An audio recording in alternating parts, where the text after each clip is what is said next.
Hello दोस्तों, स्वागत है आप सभी का आपके अपने YouTube channel vision of success में। आज के वीडियो में बात करने वाले हैं सीटेट 6 जनवरी 2022 के ईवीएस सेक्शन के कुछ क्वेश्चन। तो आप लोग इस वीडियो में लास्ट तक बने रहिए। तो चलिए स्टार्ट करते हैं आज के क्वेश्चन को। तो यहाँ पे देखिए 61 नंबर से क्वेश्चन स्टार्ट हुआ है ईवीएस का। क्वेश्चन यहाँ पर पूछ रहा है, तो देखिए क्वेश्चन यहाँ पर पूछ रहा है कि मंडगांव से नागरहोल के बीच की दूरी लगभग 1134 किलोमीटर है। यदि इस दूरी को कोई रेलगाड़ी 21 घंटे में तय करती है तो इन दोनों शहरों के रेलवे स्टेशनों के बीच रेलगाड़ी की औसत चाल मीटर प्रति सेकंड में है। तो यहाँ पर देखिए मीटर प्रति सेकंड में बताना है। देखिए जो चाल है, तो चाल का फार्मूला आपको पता ही होगा कि दूरी बटा समय होता है। ठीक है, दूरी बटा समय होता है इसका फार्मूला। तो चाल इसका निकालना है, तो दूरी यहाँ पे दिया हुआ है 1134 दूरी दिया हुआ है और 21 घंटे दिया हुआ है रेलगाड़ी का तय जो किया है। तो अब जब इसको काटेंगे 21 को 1034 काटेंगे तो इसका आएगा 54 आएगा। तो 54 यह आ गया। तो यहाँ पर देखिए हम लोगों को मीटर पर सेकंड में निकालना है, तो 5/18 से भाग कर देंगे तो इसका जो आंसर आएगा वो आएगा 15। तो इस तरीके से यहाँ पे फर्स्ट ऑप्शन बिल्कुल सही हो जाएगा। चलिए अब देखते हैं नेक्स्ट क्वेश्चन। तो देखिए अब नेक्स्ट 62 नंबर का क्वेश्चन है। यहाँ पर क्वेश्चन कर रहा है कि कोई छात्र ए पर है और बी पर पहुंचना चाहता है। इसके लिए वह पहले ओ पर जाता है जो ए के ठीक उत्तर में 90 मीटर दूरी पर है। फिर वह ओ से बी पर ठीक पश्चिम दिशा में 120 मीटर दूरी तय करने पहुंचता है। ए की बी से कम दूरी और बी के सापेक्ष ए की दिशा क्रमशः क्या है। तो यहाँ पर देखिए सारे ऑप्शंस दिए गए हैं। तो यहाँ पर जो राइट आंसर है वह है ऑप्शन नंबर 3 150 मीटर दक्षिण पूर्व होगा। चलिए अब देखते हैं नेक्स्ट। तो देखिए अब नेक्स्ट 63 नंबर का क्वेश्चन है। यहाँ पर क्वेश्चन कर रहा है कि निम्नलिखित में से स्लाथ के बारे में सही कथन चुनिए। यहाँ पर सारे ऑप्शंस दिए गए हैं, तो एक एक ऑप्शंस देख लेते हैं कि स्लाथ लगभग 40 वर्ष तक जीते हैं। दिन के लगभग 17 घंटे वृक्ष की शाखाओं पर उल्टे सिर लटक कर मस्ती से सोते हैं। अब देखिए जो फर्स्ट ऑप्शन है वही बिल्कुल सही है कि जो स्लाथ है लगभग 40 वर्ष जीते हैं और दिन के लगभग 17 घंटे वृक्षों की शाखाओं पर उल्टे सिर लटक कर मस्ती से सोते हैं। चलिए अब देखते हैं नेक्स्ट क्वेश्चन। तो देखिए अब नेक्स्ट है 64 नंबर का क्वेश्चन। यहाँ पे क्वेश्चन हमसे कर रहा है, क्वेश्चन कर रहा है कि सर्दियों में ऊनी वस्त्र हमें गर्म रखते हैं, ऊन के उष्मारोधी होने का कारण है। यहाँ पर देखिए सारे ऑप्शंस दिए गए हैं। तो यहाँ पर जो राइट आंसर है वह है ऑप्शन नंबर 2 कि ऊनी रेशों के बीच वायु फंसी होती है एवं वायु उष्मारोधी होती है। ओके, चलिए अब देखते हैं नेक्स्ट। तो देखिए अब नेक्स्ट है 65 नंबर का क्वेश्चन है।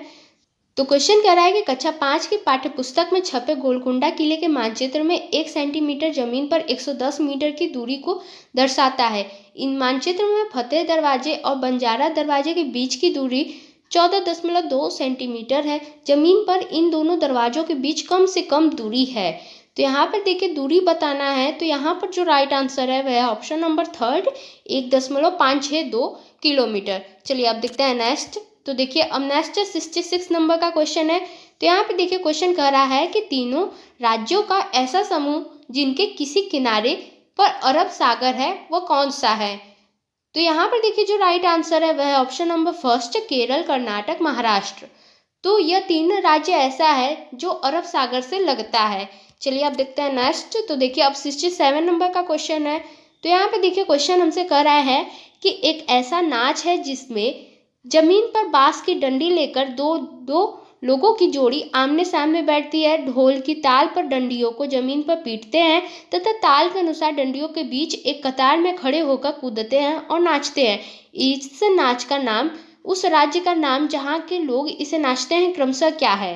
तो यहाँ पर देखिए जो राइट आंसर है वह है ऑप्शन नंबर 3 चिराव नाच है और यह मिजोरम राज्य का एक लोक नृत्य नाच है। चलिए अब देखते हैं नेक्स्ट।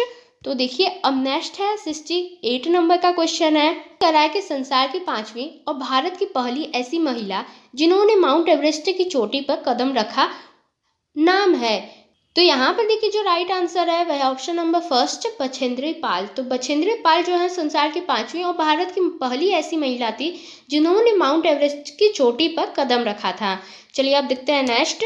तो देखिए अब नेक्स्ट 69 नंबर का क्वेश्चन है। यहाँ पे हमसे क्वेश्चन कर रहा है कि प्रसिद्ध भारतीय त्योहारों होली और दीपावली के विषय में नीचे दिए गए कथनों में से सही कथन को चुनना है। तो यहाँ पे सारे ऑप्शंस दिए गए हैं कि जो राइट आंसर है वह है ऑप्शन नंबर 4, दीपावली अमावस्या को तथा होली जो है पूर्णिमा को मनाई जाती है। चलिए आप देखते हैं नेक्स्ट।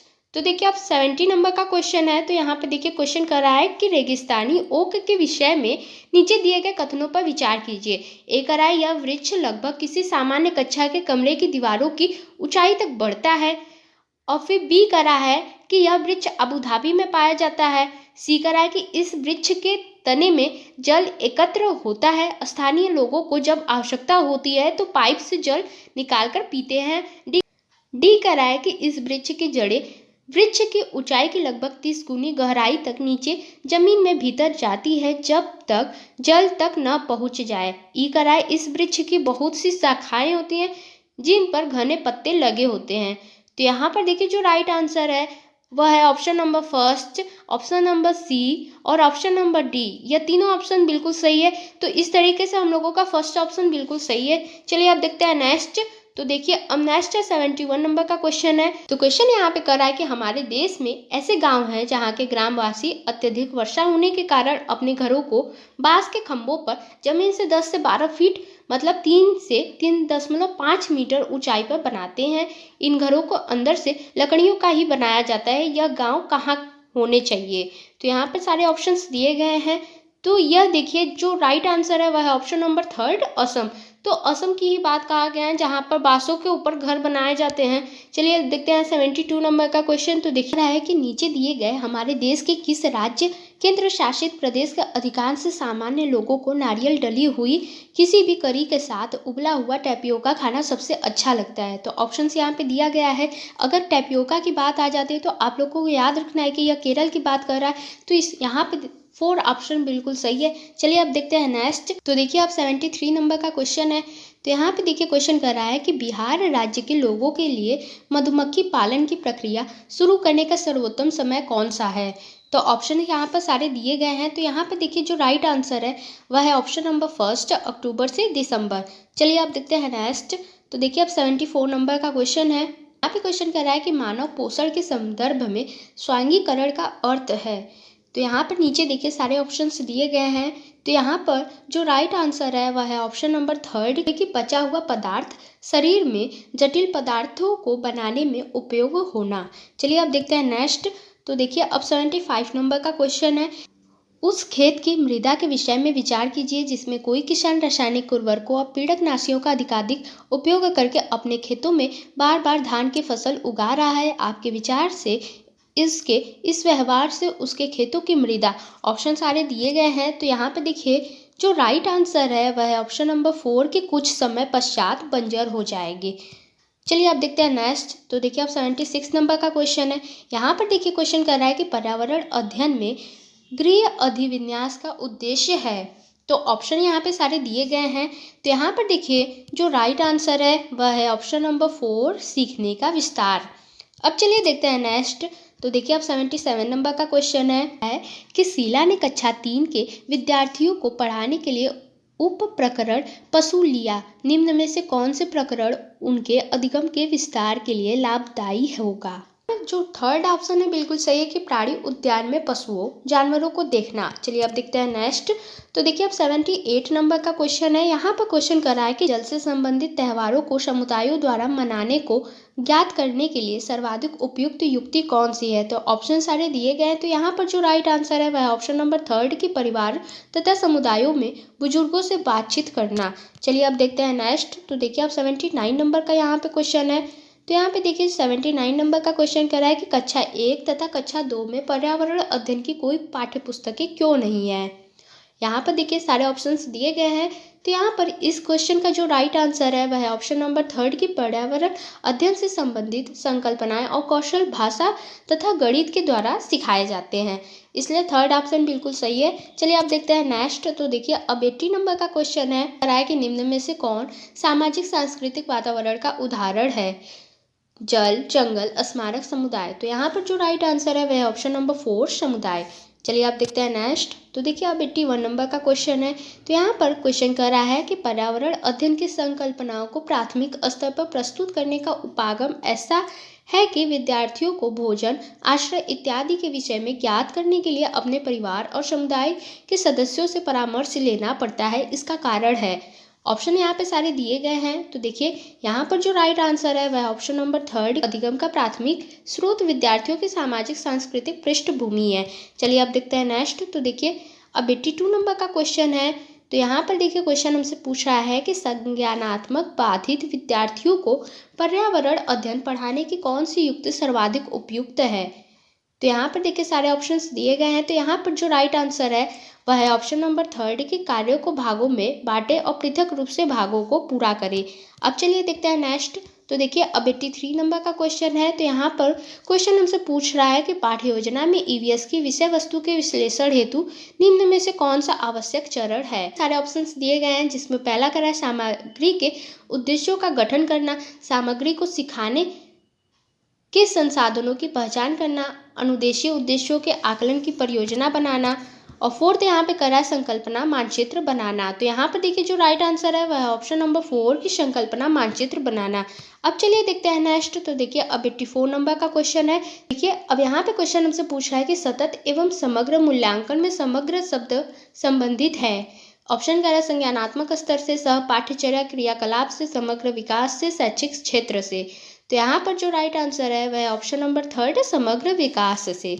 अब चलिए देखते हैं नेक्स्ट। तो देखिए अब 85 नंबर का क्वेश्चन है। तो यहाँ पे क्वेश्चन कर रहा है कि पर्यावरण अध्ययन के सीखने के आकलन का एक उदाहरण कौन सा है। तो यहाँ पर सारे ऑप्शंस दिए गए हैं। तो यहाँ पर देखिए जो राइट आंसर है वह ऑप्शन नंबर 1 कार्यपत्रक के द्वारा विद्यार्थियों का भारत के मानचित्र पर भारत के तटीय राज्यों को खोजना। अब चलिए देखते हैं नेक्स्ट। तो देखिए अब 86 नंबर का क्वेश्चन है। तो यहाँ पर देखिए क्वेश्चन कर रहा है कि पर्यावरण अध्ययन मतलब NEP 2020 के अनुसार में अनुभवात्मक सीखने में वृद्धि के लिए शिक्षण शास्त्रीय अभ्यासों का चुनाव कीजिए। ए करा पर्यावरण अध्ययन की चुनिंदा अवधारणाओं पर ध्यान केंद्रित करना। बी करा कि पर्यावरण अध्ययन के शिक्षण में कला का एकीकरण करना। सी करा कि पर्यावरण अध्ययन के शिक्षण में कहानी कहने का एकीकरण करना।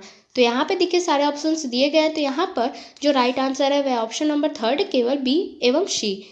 अब चलिए देखते हैं नेक्स्ट। तो देखिए अब 87 नंबर का क्वेश्चन है। तो यहाँ पर देखिए क्वेश्चन कर रहा है कि एक प्राणी उद्यान में जाने पर पर्यावरण अध्ययन की शिक्षिका ने अपने विद्यार्थियों से प्राणी उद्यान के जानवरों की खाने की आदतों, उनके देश, बाहरी लक्षणों जैसे आकार, रंग, बाल इत्यादि को खोजने के लिए कहा। इस क्रियाकलाप के द्वारा वह किन प्रक्रिया कौशलों का विकसित कर रही है। तो यहाँ पर ऑप्शन सारे दिए गए हैं। तो देखिए यहाँ पर जो राइट आंसर है वह है ऑप्शन नंबर 3 अवलोकन, प्रश्न करना, संवेदनशीलता, संवाद। अब चलिए देखते हैं नेक्स्ट। तो देखिए अब 88 नंबर का क्वेश्चन है। यहाँ पर क्वेश्चन कर रहा है कि प्राथमिक स्तर पर पर्यावरण अध्ययन का थीम कौन सा है। जल, मौसम, सामग्री, जानवर। तो यहाँ पर जो राइट आंसर है वह ऑप्शन नंबर 1 जल। चलिए अब देखते हैं नेक्स्ट। तो देखिए अब 89 नंबर का क्वेश्चन है। अब 89 नंबर का क्वेश्चन कर रहा है कि पर्यावरण अध्ययन के आकलन में एक शिक्षक कौन से उच्च स्तरीय चिंतन वाले प्रश्न का चुनाव करेंगे।